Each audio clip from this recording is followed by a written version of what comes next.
Hello and welcome to The Fool and the Philosopher. The Philosopher and The Fool. I'm Cameron. I'm Connor. I'm a sexist apparently, just you wait and see. Yep. Depends on definition, I guess. Yeah. You look like you could be a college professor. But that you have like the sort of serious sweater, you've got the funky t-shirt though, you've got kind of the beard and the hair, and then you got those glasses and even your pants. Very black pants. My semi-formal pants. Yeah, semi-formal pants. You got sort of like the, hey, was like a graduate only 3 years ago sort of vibe going on. I can still be hip and cool with college kids. Yeah. Alright, let's start gender theory lessons then. So this is why everyone's racist and therefore we should segregate black people away from the rest of the population. Which is what's taught in schools these days. Really? Including elementary schools, yes. It's critical race theory. The idea is that everything is subjective, including like mathematics, which I would agree with, except my argument against that would be the mathematics we have chosen to use. As long as we all use them and are consistent with them, it allows us to fly planes. So it doesn't matter if it's arbitrary. It works as long as we all follow it. That's kind of how anything works, including perception of reality. And then the other takeaway from it is that different cultures have different ways of seeing the world, and so you oppress them by introducing your own culture onto them, so you have to keep culture separate. So it's racial segregation, basically. When I was in elementary school, particularly grade 4 and 5, had a wonderful teacher that made us read these absolutely horrible books like Havana's Journey and The Boy in Striped Pajamas, and another one was about the start of the American Civil War, and I can't remember, there's just like Secret Path Trainway, is it, to Canada? Secret Path to Canada, some sort. And reading these books, her lesson she was teaching us was, this is what the past was like, this is why it's wrong, and we've moved on from it, and we're better now. But this is the past you could fall back into, and sort of like teaching equality and being nice to each other, and also like, traumatizing children and by giving them awareness of what's going on. I've been wondering the last few days if we are better. So I don't know if you saw this video, but it was 1971, an Australian bar. Women coming into the bar and saying, do you mind if I sit with you? And the men in the bar were saying, no, we don't want you to sit with us. Yeah, I have seen that. I was thinking about that, and I've been thinking about the ramifications and trying to avoid just blatantly labeling all women with a label. And so this is how I think of it. Women, and the reason it's women I'll get into and not men, but women have been destroying men's spaces, forever, basically. Yeah. Like men's fashion even. It used to be one thing and then women took it over and then men are like, I don't want that anymore. But So these men are in the bar and it's their place to be themselves. And then women come in and say, let us be here. And the men are like, well, I don't want you to be. And they're like, well, you have to let us be. And they're like, fine, but we can't swear now and we can't do all this stuff. And the first women that come in say, well, just treat us like everyone else. And they're like, fine. But then what you have happen, this happened in video games, it's a much more recent example. Yeah. Is then you get like the Bully Hunters scam. But you get that message. Like my best friend's mom was talking to a friend of mine and who's a gamer and and a woman, and she's saying, I hear women get abused a lot in video games. Does that happen to you? And she's like, yeah, people have sworn at me online and stuff. And she's like, oh, that's terrible. It's so sexist. And I don't know my friend's perspective there. Like she might have just been like, I'm not going to contradict her and it is technically true. Or if she was actually like, man, women have it rough. I don't know. Yeah. But women came into the space where men were being men. Men like to fight. They like to, it's not that they like to fight someone, but the degree of freedom men desire involves quite a bit of punishment it involves physical and mental pain. And it's not even a bonding thing. Like there is actual aggression and anger. Yeah. But men want a space that's why the Wild West was so popular. Everyone went to the frontier because they could be themselves there. Well, so construction crew I worked for about a week, was all men, and they swore a lot, and these guys were rough, and like you could like tell like life had weight on them. And the boss's mom would work for him, and she would show up. And it's one of those rare cases where she was actually aware of it, and being his mother, that she didn't change the environment. She was just a part of it. And so it's like the situation where that can happen. But a different case is I was talking with some coworkers at the greenhouse, and I only had 2 male coworkers, and one of them didn't show up all that often. And they're saying how like, oh, this one like client used really rude language, and like you can't use that in a professional sense. It's like, my goodness, what did this guy say? What did he talk about? And so the thing that he said is he knew one of the employees, and he wanted her specifically to plant stuff in his garden bed because he doesn't mind seeing her bend over. And that was the thing that got all of them up in arms and really upset with him. And well, that's like workplace harassment. It would be considered. Yeah. And I was talking with some others about working at a construction site, because I've done that and they hadn't. And it was like, well, men have to like smart up and be polite in like a construction site. And it's like, just, why don't you stay away? Yeah. It's like, they actually like, it's part of what makes being in a construction site bearable and livable is being like that. But it's also, that's how men interact when there's no women around. Yeah. And I think what it is, this is just a theory or a hypothesis, is hunter-gatherer society, like humans were hunter-gatherers. Although we might have evolved to agrarian by the point we're at, but anyways, let's say we are hunter-gatherers still at heart. Men would go hunting, and so they would leave and have their own space. And apparently men seek solitude still. Like you'll find men have dens, like, or gaming lounges, or they will go to the bathroom for like half an hour. Or in extreme cases, join a monastery. Yeah, but men apparently still today seek solitude quite a bit. Yeah. You know, climb to the top of a mountain, hide in the bathroom, like a lot of stuff like that. And I think it has to do with hunter-gatherers probably. Like the hunters aren't, you're not being social while you're hunting, you're going out on your own for days at a time potentially. Well, even the roughness of the construction site, I only realized this later on. It's kind of funny because I was like reading the book for the second time but it's the third read-through of 12 Rules of Life that made me realize it.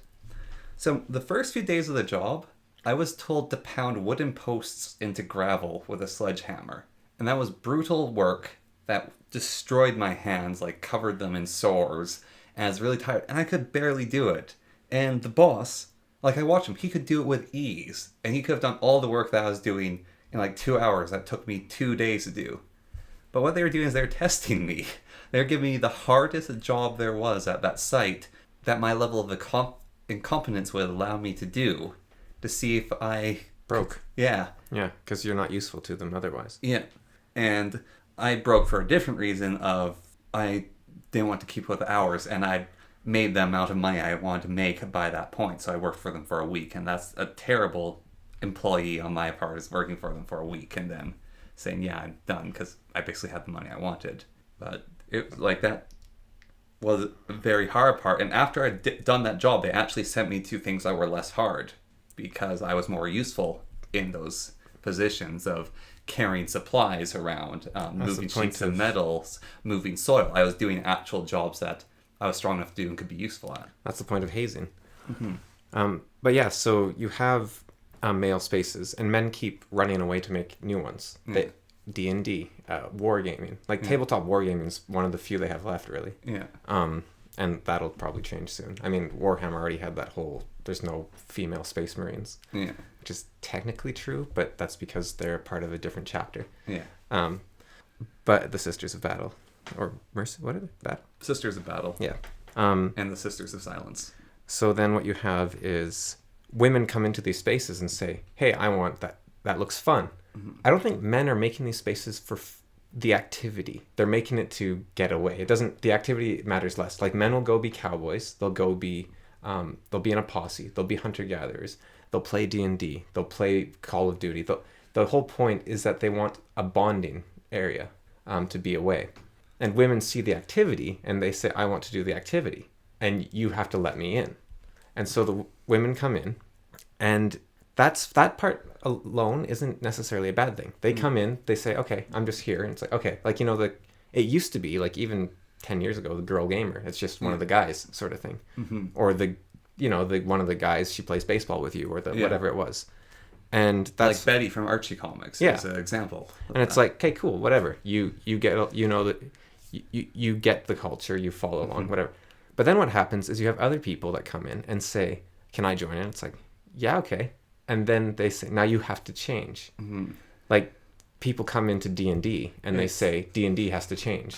Those birds that go into other birds' nests lay their eggs, and their eggs kick out the birds that are there. So the parents will take care of them, and the parents are still part of the first generation. But then they grow up, kill the babies, and then they actually murder the parent as well. And people are getting expelled for the sake of inclusivity. It's like, we want everyone to feel... It's like, comics are for everyone. Video games are for everyone. No, they're not. They're for the people that made them what they are. And now comics are being destroyed. And movies are being destroyed. Video games are being destroyed. D&D is being destroyed. Your boy Zach with Comic Books Now was talking about a comic book writer. And she's a environmentalist. And she was one of the first good, great, I think, considered female writers of comic books. And she went into the industry very much male-dominated.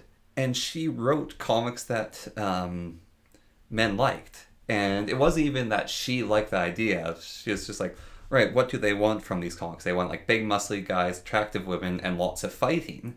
Every once in a while she'd put environmentalism into it, but it was usually geared towards the first audience. Then she was given freedom to write without that, of writing for men. And Zach said it was an incredibly depressing, preachy, hippie comic that he just didn't like at all. It's like, okay, you can write those, but also please keep writing. Is that this Gail Simone or whatever? I think it might be her. Because she's like a Batman author. I don't know if it's her. I don't know if it's her, but he's just saying the difference in the writing is when she wasn't even a part of that culture. She just knew what to write for it. Emily Rhoda is kind of like that, actually, the children's author. She doesn't write children's books to be exactly what she wants to write about. I don't think this is actually a good thing for an author to do, but it's an interesting approach. What she did was she wanted more kids to read, and she's like, but kids, they only like video games, so I'm going to make all my books like a video game. And so that's how you get Del Toro Quest. Well, Del Toro Quest, though, I think was also there's a point of doing something for the beauty of it, but there's also doing it for the challenge of it. I think she almost took Del Toro Quest as a challenge, and the puzzles in it are so well put into the story that it works. It's weirdly formulaic, because it's like, oh, now they come to a puzzle. Now they come to a puzzle. But she actually fits it in pretty decently. Yeah. It's impressive. But yeah, so the second part of that is that the reason I think women do this and men don't, because I was thinking, well, that's a pretty sexist conclusion to come to, right? Yeah. Because it's easy to see one side of thing and not the others. I don't want to be a male feminist, just saying what feminists say, men ruin everything, men do. But I think what happened in this case specifically... Well, I'll explain it to you afterwards, because I actually know a bit about this. Well, I think I have an explanation. Okay. So what you have is this isn't all women doing this. There's the women that are just like, hey, I'll join in. And there's the women that say, you have your space. Yeah. So it's a very small subsect of women that are saying, you need to change so that I can give me your toy so I can wreck it. Yeah. It's like the kid that always has chip dust and sucks on his fingers saying, let me play with your Yu-Gi-Oh cards. It's like, no. Yeah. And I think there is men like this too. But the thing is, men don't take it from weak men. Yeah. And only weak men seek to change the male spaces. Yeah. And what I mean by weak men is not physical strength. I think someone like Chris Evans, is that his name? Captain America? Yeah. I would consider him to be a weak man, because as a man, he is a partial failure. His physique is something to be admired. Yeah. But his weak-willed kowtowing to feminism and just whatever virtue signaling thing of the day pops up is not admirable. Whereas the other two Chris's seem to not be like that. Yeah. Well, the one's a Christian, so he doesn't fall to progressivism, but I don't know how he falls to Christianity things. I don't know. And the other one just seems to stay out of it. But I don't know much about him, so. Mm-hmm. But I think that's Taylor Swift, I thought, was a genius for years. Just stay out of everything. Yeah. And then she jumped in finally, which I think was a bad move. Anyways, so I think what happens is the moment a man says like, hey, you need to change your game, Yeah. all the other men say, get out. But because men are expendable protectors by biology in nature, right? You do not dismiss women. Yeah. Because the whole point of what you're doing is for women. Yeah. And so if a woman says you need to change, then you say, fine. Yeah. And then your space is ruined. And I mean, that's partly what destroyed our parents' marriage. What do you mean by that? Well, our mom would tell her dad, you can't do this ever again, because she was scared for him. She was trying to protect him. Or it's like, you spend too much time with this one friend, so you can't see him again. Right, so and not doing... Our mother says that as a throwaway statement, and us and our father take statements like that to heart. And so... Yeah, well, there's a lot more going on than that. But yeah, there's a degree of just acquiescence. Yeah. I think this is interesting, actually. I was watching one of the Voice of Reason things recently, and there was this Finnish woman on. Had a horrible life, but she was talking a bit about her life, and she has codependency, like fairly extreme codependency issues. Yeah. And she was saying like she recognizes this and she's working through them and overcoming them. But she noticed a massive similarity between them and like woke ideology, SJW, progressive ideology. And so I've been thinking about that. And I think that's right, because codependency at its core is essentially the idea that someone else or everyone else is responsible for your emotions. Yeah. So the way to defeat codependency, and it's interesting, because I think there's two different kinds of codependent people. There is abusers and victims. And that is like... That doesn't... Tyrants and slaves. Except, like, the thing is, neither of them are good. Yeah. Like, the abusers are not the bad guys and the victims the good guys. The victims... So I consider myself probably a codependent victim-leaning person. Yeah. What that means is I hate everyone. It doesn't mean I am, like, a noble martyr or something. Yeah. No, it means I am spiteful towards everyone, and I let them hurt me so I can be angry at them. And then you can also revel in your martyrdom. Yeah. Plus... any failure that happens to me is not my fault. It's everyone else's fault. Like if for example, let's say I had this job opportunity and it was coming up on your birthday. Yeah. This job would like set me for life. And you were like, hey, you can come to my birthday. I really want you there. And I was like, oh, stupid Connor. Like he's ruining my one chance of having this job, but I'm going to go to his birthday because I'm going to be the better person and I'm going to... So I go to your birthday and I resent you for it and I don't get the job. But the thing is, I'm using you as a shield against the fear of failure to that job and also to the fear of living the life I want to live. Because that's living the life you are meant to live and want to live is terrifying. You have no tethers and you can fall. Yeah. But if you can blame people, you can hold on to them. And then you have something to hide behind. And the abuser in that situation can blame you for everything because you are failing. Yeah. Well, an abusive codependent person would be in that situation if you say, hey, can you come to my birthday party? Yeah. And I say, no, sorry, I got this amazing job opportunity. Yeah. If you then say, you've ruined my day, then you are being an abuser there. Yeah. And I think that's weird about an abusive codependent person is like against a healthy person, they can't do anything. No. Because you say to me, like, you're ruining my birthday. It's like... So what? I don't care. If you're that selfish, I don't care. Yeah. Like, have your birthday be ruined. I don't want to associate with you. Yeah. If you don't care about me, then why should I care about you? Yeah. So the only way for a codependent abuser to actually abuse others is for them to be codependent victims. And so they form these really unhealthy bonds because it's like... abuse me, and like a codependent victim is basically begging to be abused, and so it's like this really nasty mesh. And so you look at and so she was making that link to like SJWs and whatnot, and how they blame the entire world for their problems rather than taking responsibility and just. Well, Michael Jackson said, if you want to make a change in the world, look to yourself first. Yeah. Ow. But I think she was really onto something there with so we talked a while back about a discussion with a friend of mine where like, I will take care of myself for me, you take care of yourself for you. And it's like, which one is the right one or whatever. I think now, I'm very much, now, the thing about people who have struggled through things, like specific things, is you tend to, if you get through it, to view the extreme opposite afterwards. So, for example, people who get out of Jehovah's Witness tend to be very anti-religious to an unreasonable degree. Like, they deny all benefits of religion, the Catholic Church preserved society for 400 years after the collapse of the Roman Empire. Yeah, and also, it's weird because they're responsible for the stifling of science, but they're also responsible for the advancement. Yeah, and they kept, like, they didn't lose information, they just slowed down the growth of information. And they hid a lot of information, but it didn't destroy it for the most part.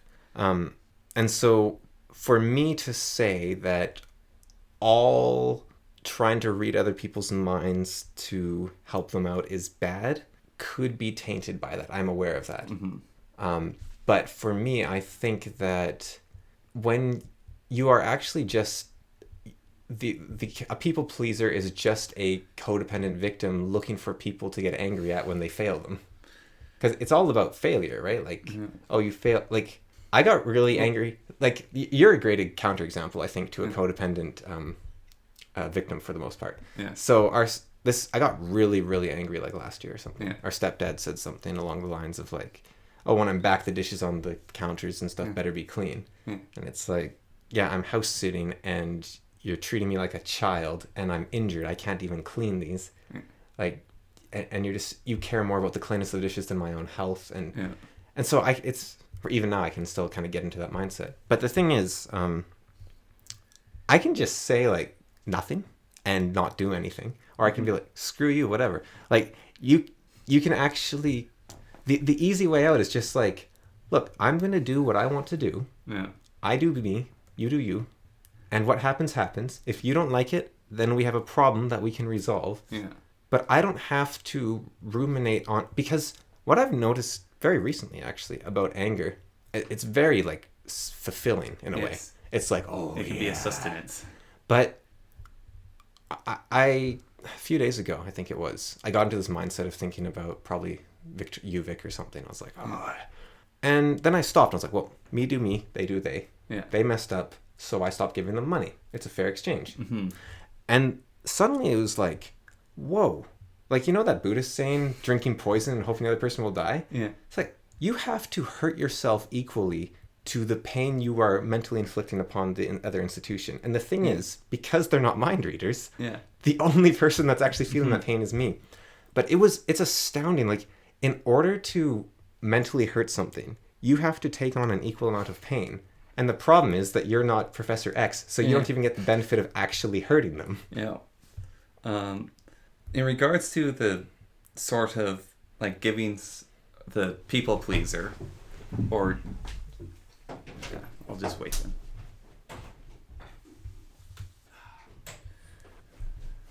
I wanted to get a friend some gifts for their birthday. And it's like, I know you listen to Audible books, and there's 2 books I want to get you.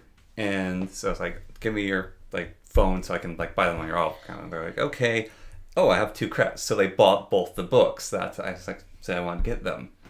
And it's like, there, now you don't have to spend money. And I reached to my desk and picked up, I think it's $15, which would be the price for those 2 credits, and gave it to them. And no, you don't have to do this. No, you're taking that money and give you this gift. Because I wanted to give it to you. There's no strings attached to it. That's something I want to give to you. And that's sort of how I do gifts, I'm not doing it entirely for you. I am doing it for me. Me giving gifts actually is, in my perspective now, a very selfish thing, because it's I am giving this to you. This is for me. So accept it. You can throw it out later, but this is for me. I was actually thinking objectivism is probably a very good tool for dealing with codependency. I don't think objectivism is a complete philosophy, and I don't agree with it entirely. Yeah. However, I think that if someone is suffering from codependency, they could do a lot worse than just fully accepting objectivism. It's kind of like how Catholicism or Christianity, it's like, it's very hard to be a moral person. So you might as well just be a Christian and you'll be like 95% of the way there. Yeah. I think objectivism is like, if I was a psychologist, I'd almost like prescribe like objectivism to codependent people. like, here, read Atlas Shrugged and then The Fountainhead. Come back to me in 6 years and There's no point in reading The Fountainhead if you read Atlas Shrugged. Oh, it's similar? It's the culmination of her ideas and short stories put into a masterpiece of her work. So the only works of Ayn Rand you need to read, if you want to read them, is Atlas Shrugged. And it's 1,000 pages long anyways, so it's like... That's longer than that, yeah. Yeah, and also, it's better written than all of her stuff, and the quality of which Atlas Shrugged is at, it's... Yeah. Atlas Shrugged is one of the longest books out there, so... And also, it's partly a female fantasy of being charmed by a bunch of handsome, strong, outgoing men. Nothing wrong with that. Yeah. I mean, nothing wrong with writing fantasies. Yeah. In general. Like seriously, I think... I was wondering, actually, are romance novels female hero stories? Probably not, but... No, they're female pornography. But I don't think they need to be... I'm not sure. Some of them are. Yeah. I haven't really read it. Like, in my writing class, we had to read a chapter of one and then continue the chapter. I've read some.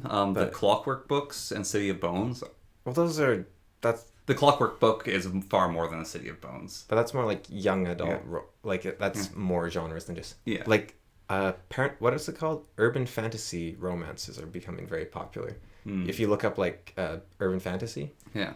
All the top ones are like, oh, wow, this looks cool. And then you read the reviews, like, because it's like a 5-star... Yeah. Like, most bought urban fantasy, you're like, wow, it's more than the Dresden Files, must be great. But here's the trick to buy an urban fantasy if you're a male. It has to be about a detective. No, like, they all are. But, no, this is very sexist, but if the author's a female, don't buy it. Because it's a romance novel. If the author's a male, it's like 30% chance it's a romance novel. Like, they're all romance novels now. Well, so speaking on that space... I'm sure there's some women that don't write them. What we were talking about earlier. Jordan Peterson explained this very well of women going to men's spaces and men basically running away and men not so often going to women's spaces and it doesn't really work. And so you have a sports team, and a good example is my wrestling team in elementary school. So my elementary wrestling team, they divide it in between men and women, or boys and girls, I guess, at this point, for fairness and body size, and like there's different weight categories. And we had this one girl who extremely fit, extremely good wrestler, very aggressive. And she would wrestle in the male category, and she would wrestle 3 weight categories up above her own, I think. No, it wasn't 3, that's too many. It was 2 weight categories above her own. And she did quite well of it. And is this the mouse hockey girl? Maybe. Way over there's little sister? Yeah. Yes. Yeah. And one of the days there was this game we were playing, which is it's basically a version of sumo, which is there's a ring, and you have to either pin someone or flip them out of the ring. And it's just random pairing off. And she paired off with me. And I just sort of, like those little like beetles that just sort of sucker themselves to a rock and you can't get them off? I sort of just did that. Because I knew if I was like standing up too high, she'd be able to flip me. And if I was trying to be in a crouch, she could push me. I knew she was better at me than wrestling. But also knew I was a lot stronger than her. And she couldn't move me. A lot heavier. Yeah. Because at this point, it was like 5 categories above her. And she got more and more and more frustrated and more tired. And eventually I pinned her. I was like, oh, that's expected. He pinned her. Whereas she'd pinned me, which was something I wanted to do. It would have been admirable for her. And I would have been pathetic because I was beaten by someone way smaller than me. So it's the benefit and validation you get from entering a men's space. Yeah, so if a woman participates in men's sports, she's done something incredible for beating the men, and oh, they were beaten by a girl. But if the man beats the woman, then what sort of pathetic cretin is he for beating a woman? And oh, the woman lost to men. She entered the space and she lost. And this man's a coward for beating her. And so there's a reason why we split up men's and women's sports, except in situations where it actually doesn't matter. And even then, they get split up at times. And it's because society-wise, it's really not healthy for men to get beaten by women by our culture. Reputation-wise. Yeah, reputation-wise and our standard. I wonder why... And so you run away because you cannot fight them and win. You cannot fight them and lose. And so you have to run. What about something where women do better or should, in theory, be equal? Like marksmanship, writing, or something like... Oh, I had another one. Cricket? I don't know. I don't actually know how that works. There's a lot of throwing involved, so I think men would have an advantage there. No, I was thinking chess. So chess, in theory, should be equal. Yeah. And D&D. I mean, women should have an advantage in D&D, actually, really, if there was a game, if there was a competition being played. So in that case, why are women entering the men's spaces?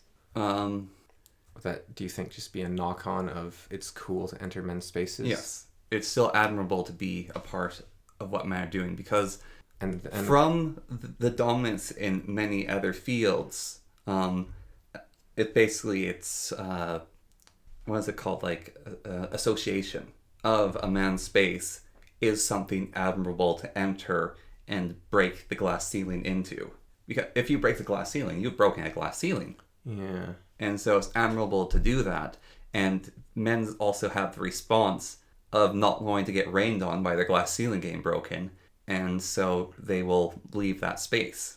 There's also to consider perhaps the fact that men's averages tend to be more extreme.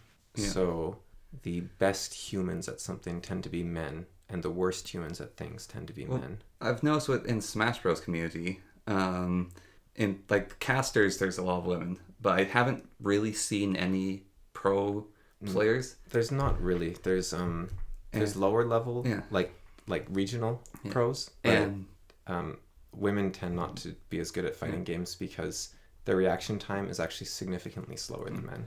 That could be in Dota as well. There is no, like, in the top teams, even the lower brackets, there's no, like, there's female casters, but there's no female players.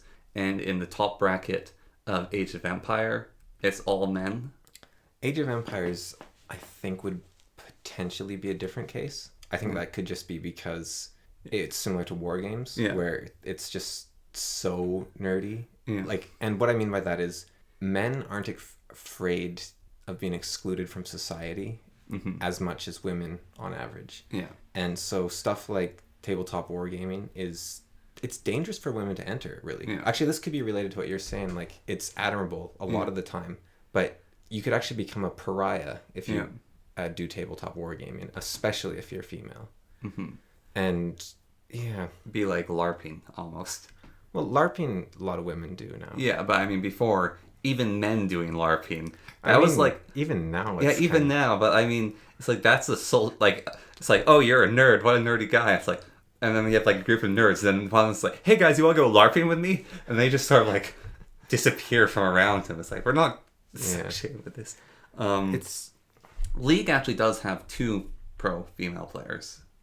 Well, the interesting thing about the NHL is that it's actually not gendered. Yeah. It's not a male league. Yeah. It's just women stick to the female hockey league. Well, they can't compete. Like, there's been like 2, I think, female... Both goalies. Yeah, and they were like low-end goalies. So it's like, do you want to be the best female goalie ever or the worst NHL goalie? Well, there's a British soccer player. Although there was that, like... Portuguese guy or whatever that was. There's a British soccer player, I guess football player. Polish. She's amazing at football. Like, not in the FIFA league, but she's really, really, really good. And she plays on men's teams. And she was actually asked, why don't you play like women's soccer? And her response was, no one watches it. and she wants to basically, and it's like, it's not a challenge. She wants to have fun. She wants to like play the game properly. And so it's like, sure, I'm not on FIFA League, but I'm going to my level, and she's a mid-range player.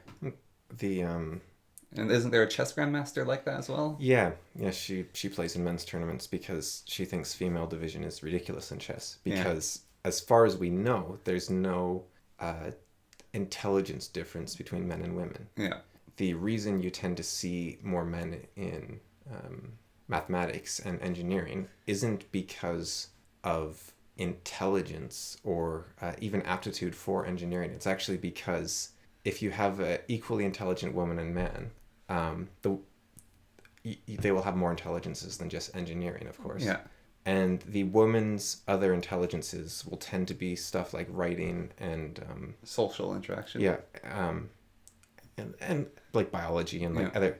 And the thing is that the men will prefer engineering; they'll prefer things, and women will prefer people. Yeah. So a woman. Well, there's far more female nurses as well. So a woman who, if she has the choice between being the top doctor in her country and being the top engineer, she will probably choose to be the top doctor because she would rather be dealing with people and helping people than building bridges or something.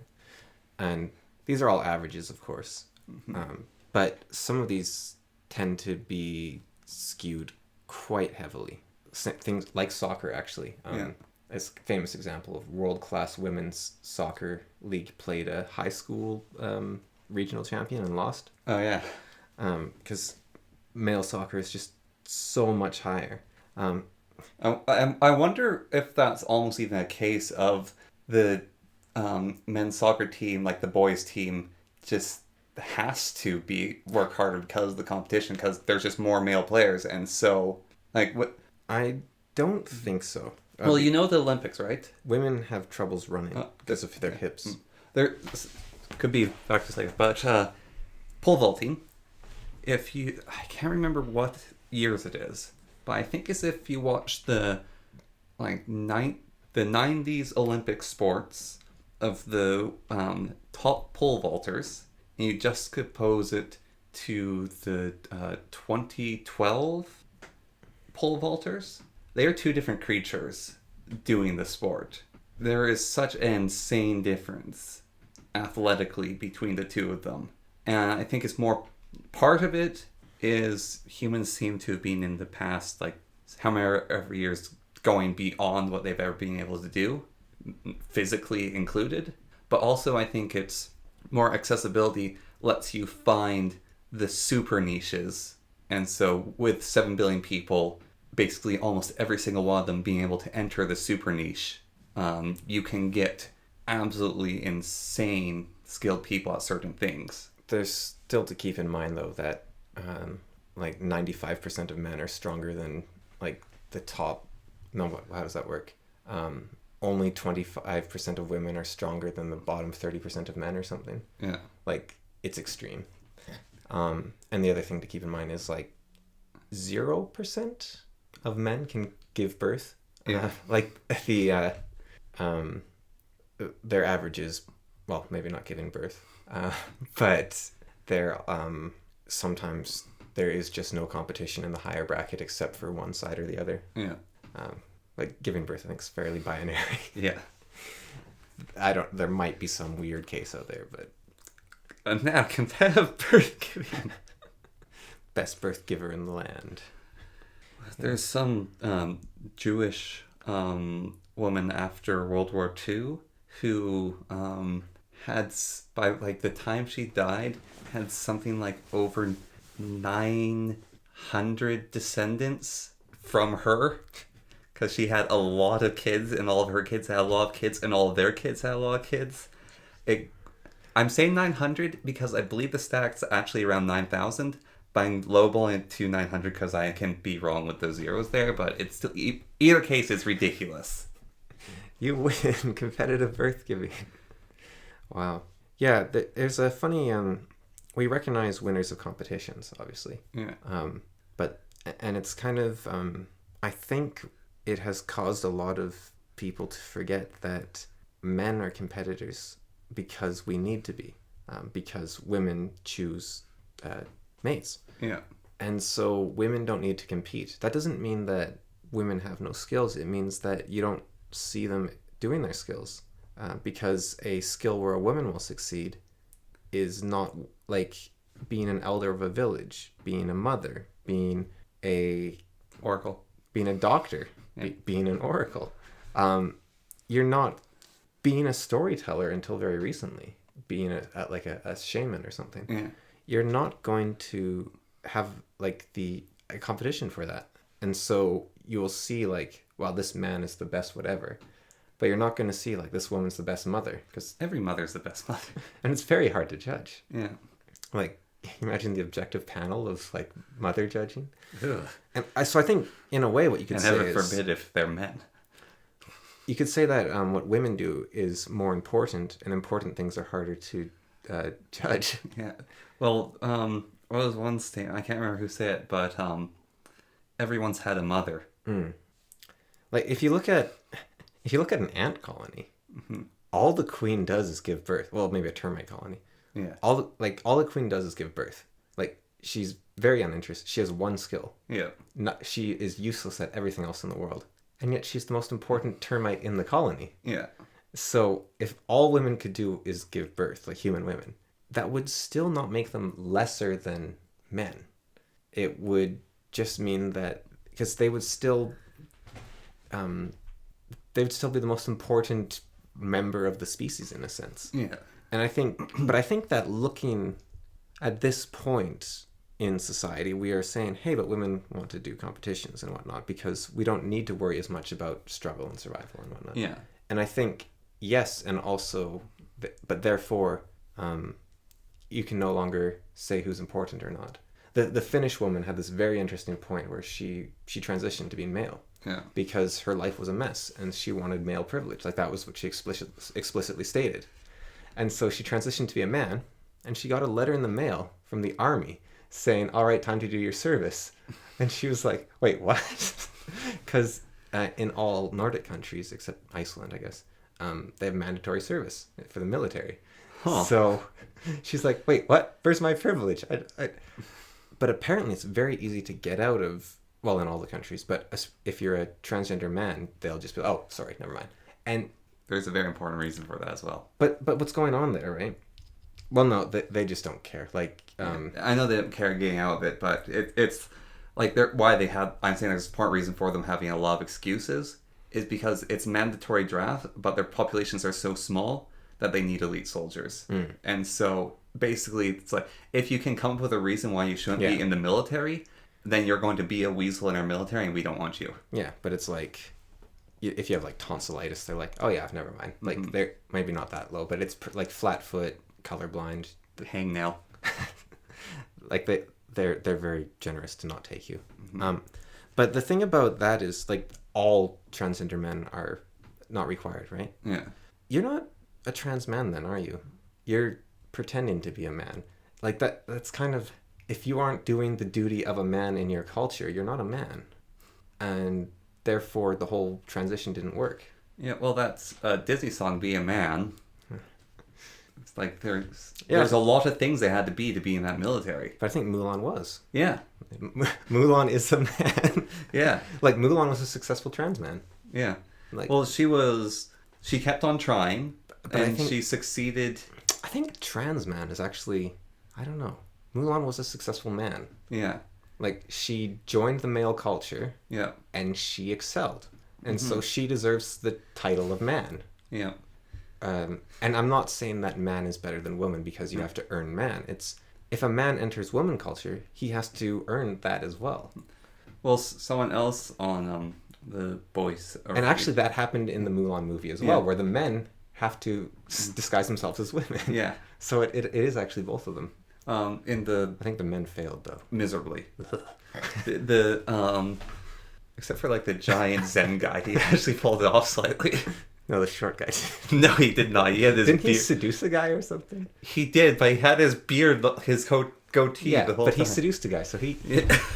Another interview on The Voice of Reason was, women had a pretty insane life with her partner and her kids, because her kids were basically all adopted to a certain point.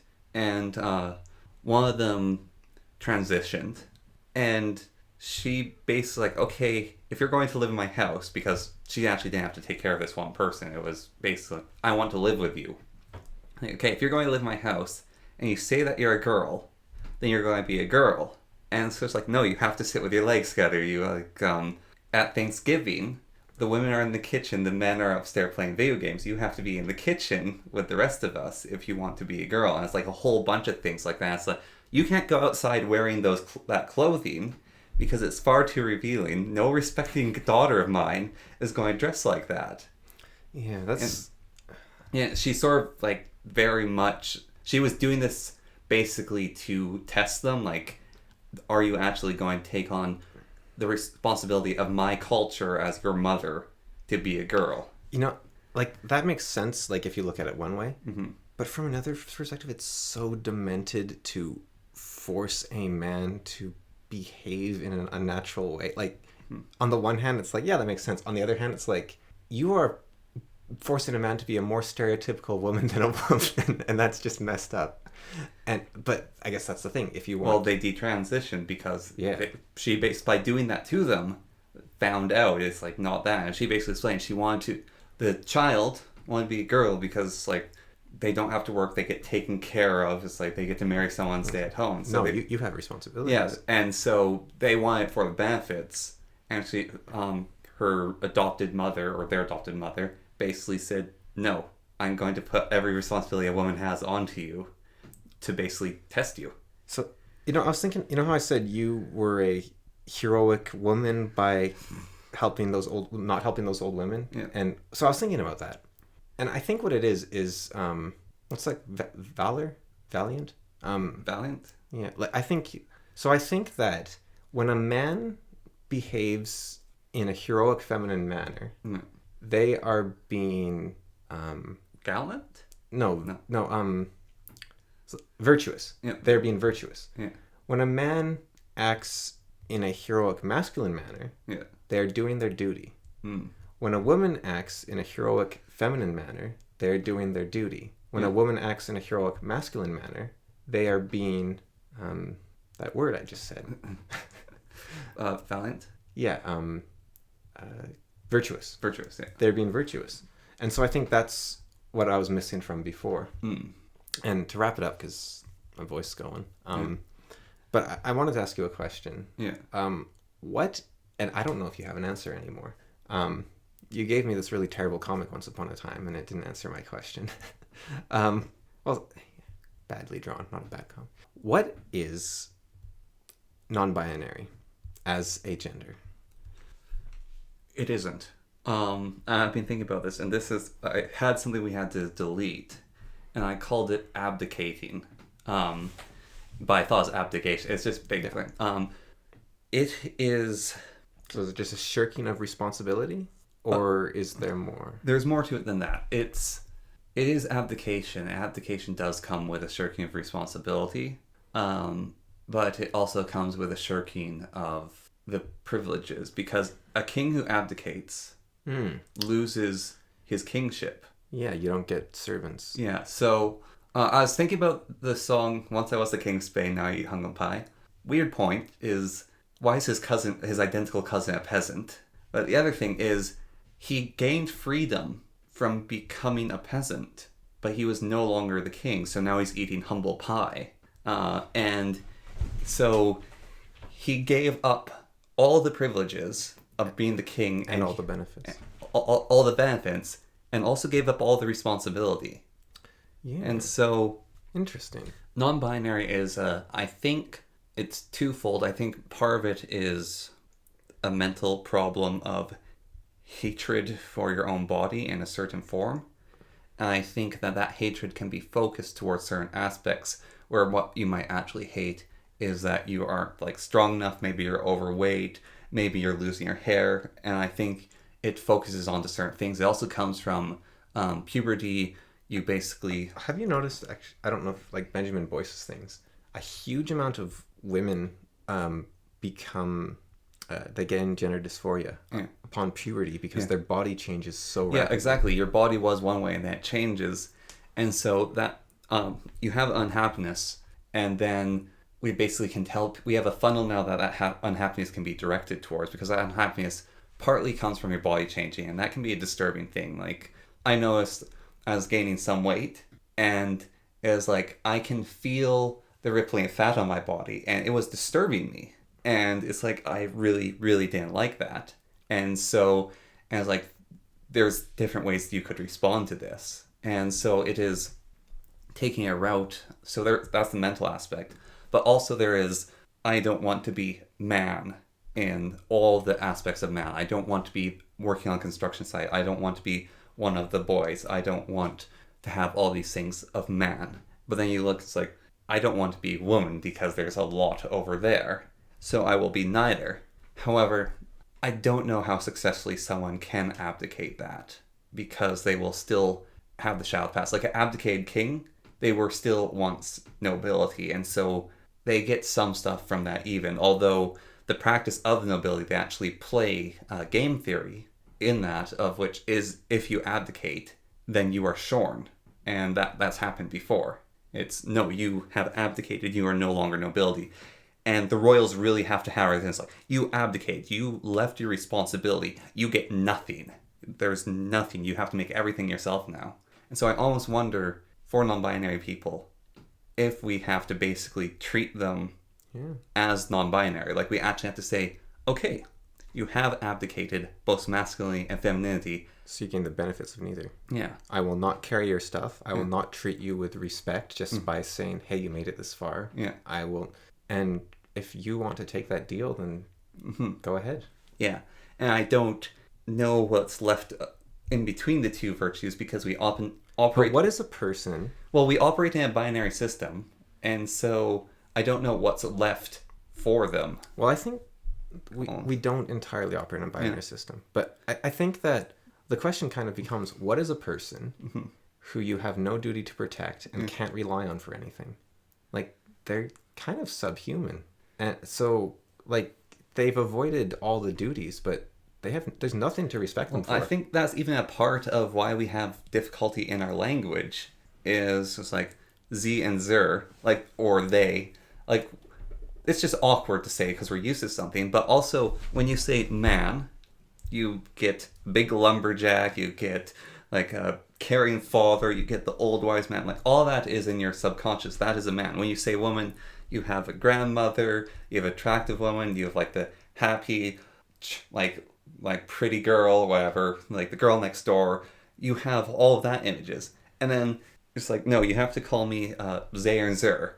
And you say, okay, Zay and Zer. And you, for me, it's like a mannequin? Yeah. Or like a blankness? A what? But I think even if they successfully carve out a niche in society, well, there'll be no reason to respect them. And that's not saying I have anything against them. It's just there's literally nothing they're doing worthy of respect because they've given up on responsibility, right? Yeah. But there has been examples of non-female or male. Japan had the lady boy or whatever they were called, the class. They were male women or something. Yeah. And the Sumerians, maybe older Mesopotamians, whatever they were, they had the priestesses of Ishtar, which were basically monks. Just men who gave up on children and whatnot. And the Norse, actually, I was reading about shield maidens. Shield maidens are really weird. I think the Greeks might have had male prostitutes, which was kind of a similar idea. A shield maiden was a woman who... they actually weren't allowed to have children. And if you became a shield maiden, you like never could have children. It was lost to you because you became a warrior. And their job was basically becoming a Valkyrie in some ways. They had a ton of responsibilities after becoming a shield maiden, but they were no longer women. But they weren't men either because they didn't go in raids. They didn't do a lot of men's stuff. And they're basically kind of like a samurai. They were a defender. And it wasn't like, oh, the men have gone off to war, women need to like take up the role of defending. It's like, no, this is a person who is now a defender of the town. And they had their own privileges for being a shield maiden. They basically got taken care of by everyone in the village. Both the men and the women would take care of them. like, okay, here's the food from the hunt, here's your clothing has been fixed for, here's all this stuff, and their job was to guard. So it's basically like a class of guards that became separated from both men and women. And shield maidens were incredibly rare because there's women who pick up weapons and will fight, but the shield maiden was actually something different, and it's really weird to learn about, and it was very steeped in religion for them. Yeah, so, yeah, just, I guess, keep that in mind with non-binary, that you need to be the one saying, I have shirked myself of responsibility and honor, and stick to it. And if you can, then go for it. But remember that you're not just giving up your troubles, you're taking on troubles too. Mm-hmm. You can never run away from yourself. Yeah. Wherever you go, there you are. Yeah. And I think that's what a lot of this is running away. Yeah. Like, okay, here's the most important point I'll end with. Yeah. You didn't ask to be a woman. You didn't ask to be a man. That sucks. Like, you have all these responsibilities. Mm-hmm. You didn't ask to be a mortal that requires food, water, and air. And yet you deal with it because you have to. Yeah. Life operates in a sense of necessity. Mm-hmm. And you can change some of the requirements. But, I'm not saying that you can't abdicate. I think that's actually a very fitting word. But just keep in mind that even though it's not fair, doesn't mean that it's not unreasonable. Mm-hmm. All right.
you